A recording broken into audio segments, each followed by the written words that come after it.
Module 2, getting started. So here's my step-by-step guide to doing this.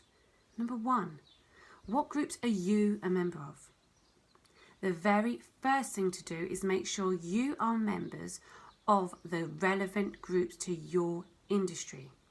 This may already be the case. If not, do it now. You need to know what your audience is talking about, what the needs are, and who the members look like. It's essential you get involved with conversations to make genuine connections, or even just ask for advice. It doesn't take many comments to get you noticed. And when you are noticed, it's very easy to make new connections with these people who are active in your industry of choice. I started by going all into the property groups, asking for advice with any problem I was having. That soon changed to me giving advice as my knowledge grew. Be polite, inquisitive, supportive. These should be natural anyway, but as you will witness, many group members like only to add comments, to be controversial or let off steam. This is not the time or place for that. Becoming an active player in your online community is absolutely key to growing a powerful and relevant friends list, which I'll come on to next. 2. How does your current Facebook friends list look? I strongly suggest, if you haven't already, separating your personal Facebook from your business Facebook. Start a new profile and only have your business contacts on it. This may seem like an extreme and laborious measure, but trust me, this is the place to start. Post whatever you like on your personal profile, but your business one, keep to postings that are relevant and professional. Not boring. I mean, people need to see your authentic self too, but never ever forget you are always representing your brand. Whether you believe you have or need one or not, it's happening anyway. Intersperse your business posts with personal ones. I mean, I still post pictures of my children now and again because it represents me and who I am as a mum and a business owner. It adds to my appeal as people see that I'm very normal and approachable, not some guru so far removed from reality that they can't connect with. You may find building your business Facebook friends list very difficult at first, but when you get started, Facebook is very helpful and will keep giving you suggestions of new contacts with mutual friends. Use this feature. Honestly, when I started years ago, I had 0 property contacts. Within 2 months, I had thousands. I did spend about an hour a day inviting people that I admired in the property groups I was in, then inviting those with mutual friends. And it took some hard work, but now I'd say probably 90% of my friends list is purely property.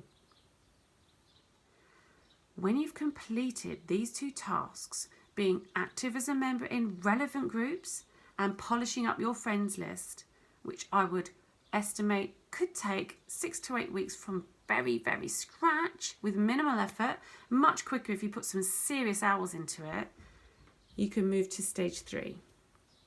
Some of you may already have both of these things sorted, in which case, fast track to stage 3. Stage 3. Create a specific goal.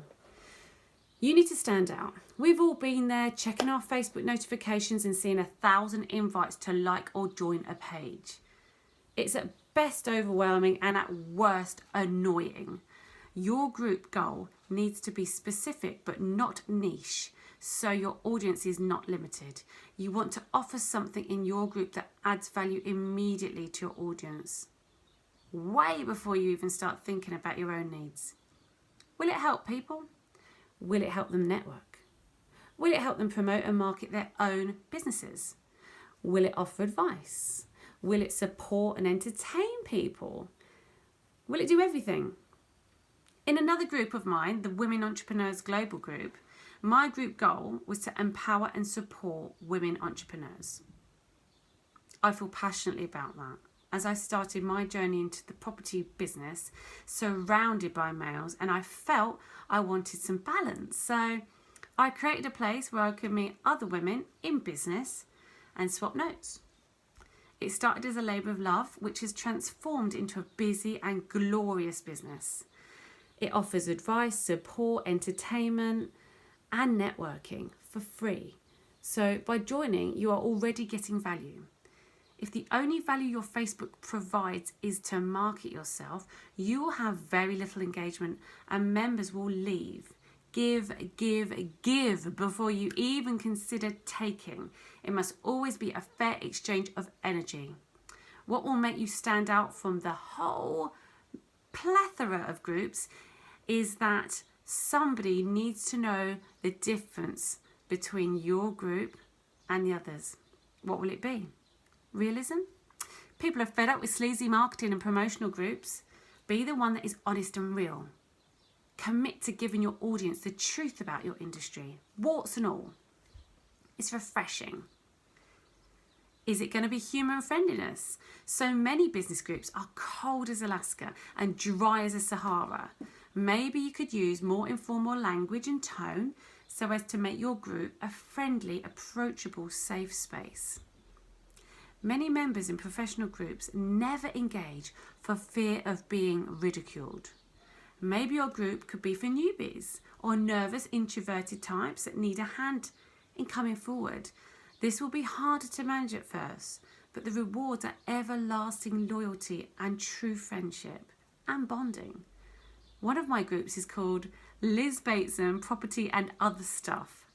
It's a very gentle, light-hearted group which is now self-sufficient. I don't actually have to spend any time in the group as it's become independent of me and the members are able to survive on its own.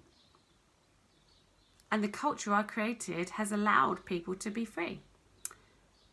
Will your group be an expert group? Are you an expert? Do you have qualifications that set you above the rest in terms of credibility? Celebrate it. Don't hide your light under a bushel. Now is the time to shout it from the treetops. Or will it be ingenuity? Have you got an idea that hasn't been done well before? Is your idea novel or unusual? These are the easiest groups to grow. People love something new. So even if it's a common subject area or industry, think about how you could angle yourself to offer something people need. Number 4, create a name for your group that encapsulates your goal.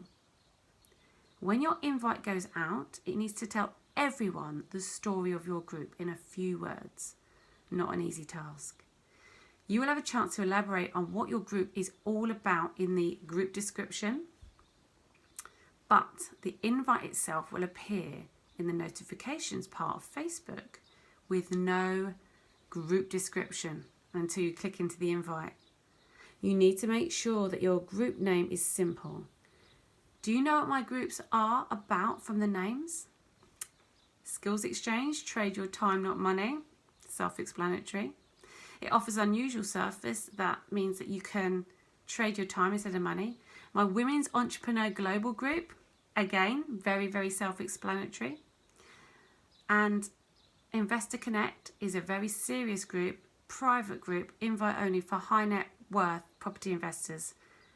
My Maths and Science Tuition Online group, it's in response to COVID-19 and a place for people to find online support with their children's education. Don't be fancy or clever. It will put people off. And they need to know instantly whether the group is of relevance to them. Be clear and direct.